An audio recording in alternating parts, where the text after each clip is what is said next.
1975, Sydney, Melbourne, Brisbane, every town in between. Australian kids lived a childhood that's been completely erased, not modified, not updated, deleted from existence. The freedom you had, the risks you took, the way you spent every single day from morning until dark. None of it exists anymore. None of it would even be legal today. These are 12 things Australian kids did every day in the 1970s that are gone forever. 1. Riding your bike everywhere without a helmet. You woke up, you ate breakfast, you got on your bike and you rode. No helmet, no pads, no protective gear of any kind. Just you and your bike and the open road. You rode to school, 5 kilometres, 10 kilometres. You rode to your mate's house across town. You rode to the shops, you rode to the swimming pool. Your bike was freedom. Absolute freedom. Your parents didn't drive you places. They were working. They didn't have time. So you rode, and you rode fast. Down hills without brakes working properly, through traffic, taking shortcuts through construction sites and vacant lots. You'd stack it sometimes, hit gravel and slide across the road. Get up, dust yourself off, keep riding, blood on your knees. That's what happened. Nobody panicked. Mum would spray it with Dettol and tell you to be more careful. Helmets became mandatory in 1990, Victoria first, then everywhere else. That era of unprotected, unlimited bike riding, finished, dead, gone forever. 2. Playing in the street until the street lights came on summer afternoons. School finished at 3:15. You'd be home by 4, you'd dump your bag, change clothes, and you were out. The street was your playground. Your entire neighbourhood was your territory. Cricket in the middle of the road. Wickets chalked on someone's garage door. 6 and out if you hit it over the fence. Cars would come. You'd shift the stumps, let them through, set up again. Football on the nature strip. Brandings, tips. 40-40. British Bulldogs. Nobody organised it. Nobody supervised it. No parents watching from the sidelines with concerned faces. You played until the streetlights came on. That was the universal signal. When those lights flickered on, you went home. Now, kids don't play in the street. Council regulations, traffic concerns, liability issues. That daily street cricket game that ran for hours? Extinct. 3. Walking to school alone from age 6, grade 1, 6 years old. You walked to school, not with your parents, alone, or with your older sibling who was maybe 8. You'd leave at 8:30, walk 3 blocks, 4 blocks, sometimes more. You'd cross roads, busy roads. You'd been taught to look both ways. Stop, look, listen. That was enough. There was no holding hands, no parent escort, no walking school bus. You just went.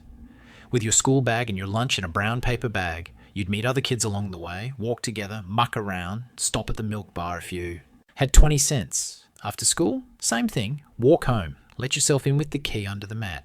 Mum was probably home, but sometimes she wasn't. Didn't matter. You get yourself a snack, watch TV, wait. The idea that a 6-year-old could navigate the world independently, normal, expected, part of growing up. Now, parents drive their kids 3 blocks or walk them to the classroom door at age 12. That early independence, that trust, that responsibility, all gone. 4. Drinking straight from the hose you were playing outside, running around, getting hot, getting thirsty. You didn't go inside for a drink. You didn't have a water bottle. You just walked over to the garden hose, turned it on, put your mouth right on the end, and drank. The water was warm at first, been sitting in the hose all day, tasted like rubber and metal and whatever else was in there.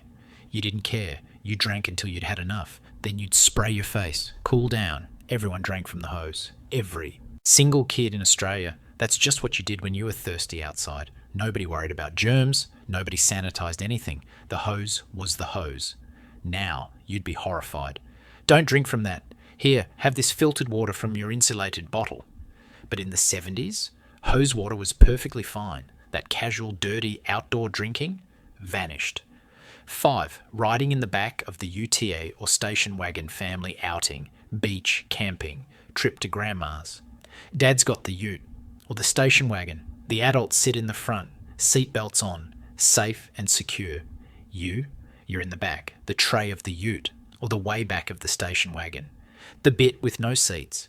You'd pile in. 3 kids, 4 kids, 5 kids, all crammed in together. The ute tray, you'd sit on the wheel arch, hang on to the side, feel the wind in your face as Dad drove down the highway at 80 kilometres per hour. The station wagon, you'd lie down in the back, roll around as Dad took corners, like a ride at the fair. No seatbelts, no child seats, no restraints of any kind.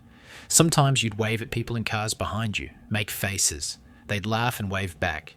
If Dad hit the brakes hard, you'd go flying. You kids all right back there? Yeah, we're fine. That era of kids tumbling around loose in the back of the car, illegal for decades. 6. Buying cigarettes for your parents. Saturday morning, Mum hands you a note and some coins. Go down to the milk bar and get me a packet of Winfield Blue. You're 9 years old. You walk down. Hand the note to the bloke behind the counter. He reads it, nods, grabs the cigarettes, takes your money, gives you change. Say hi to your mum for me. This happened constantly, all over Australia. Kids buying cigarettes for their parents. Nobody questioned it.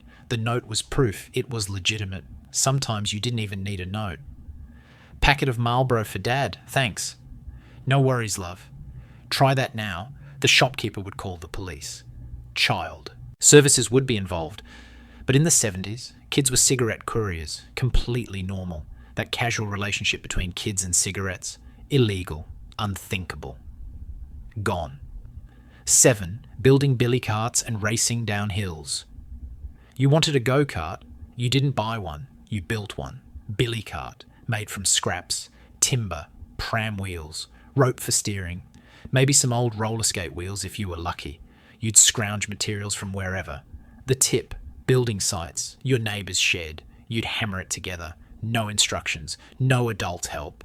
Just you and your mates working it out.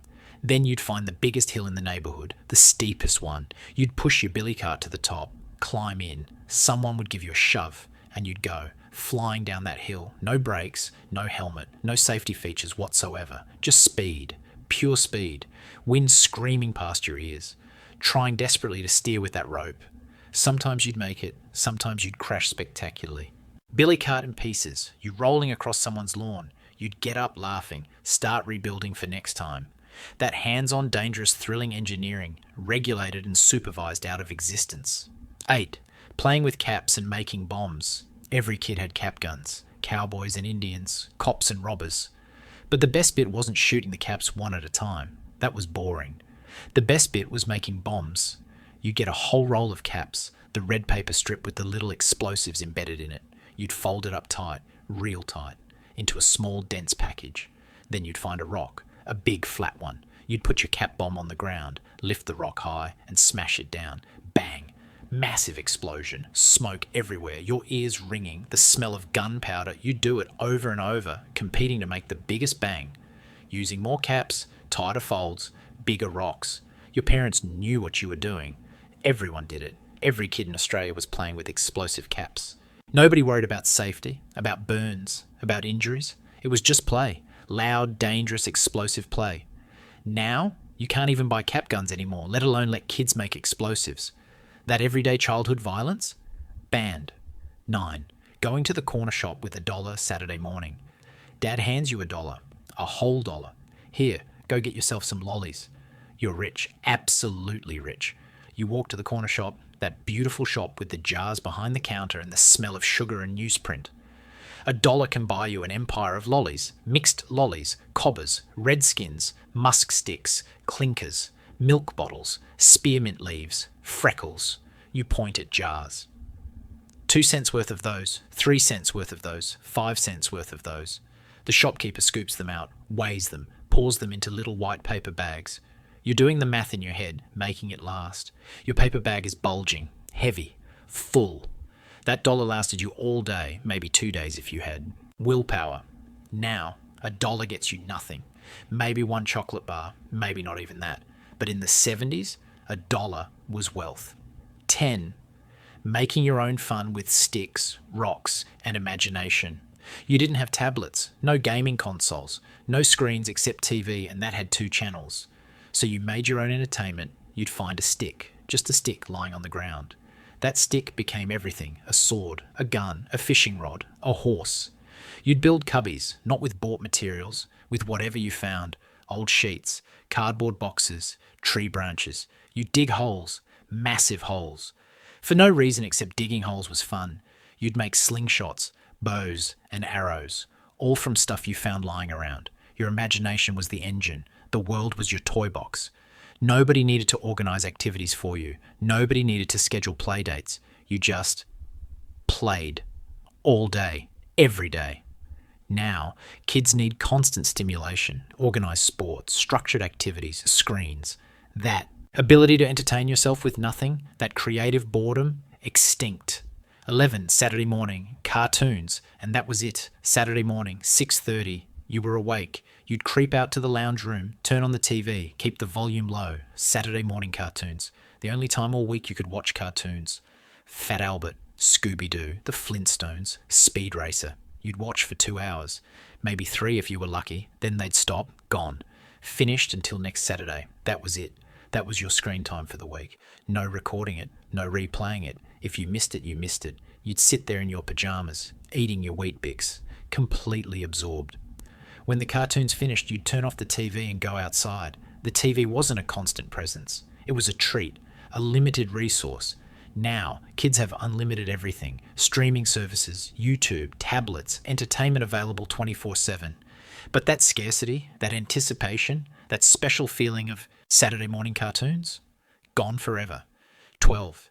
Getting hurt and just walking it off, you're playing, climbing trees, building jumps, whatever. You fall, you crash, you hurt yourself, your knees bleeding, your elbows scraped, maybe you've twisted your ankle. Your mum appears, looks at you, assesses the damage. You're fine, go put some water on it, or rub some dirt in it, or it'll be better by the time you're married. That was the medical advice, walk it off. She'll be right, no trips to the hospital, no x-rays, no precautionary checks. Unless you were bleeding heavily or something was clearly broken, you dealt with it. You'd go back to playing, usually within 5 minutes. You learned to assess your own injuries, to know the difference between hurt and injured. You learned pain was temporary, that you were tougher than you thought. Now, any injury is a crisis. Ice packs, medical assessment, parents rushing you to the doctor for every bump. But in the 70s, you walked it off, and you got tougher because of it. 12 things Australian kids did every single day in the 1970s, all of them gone.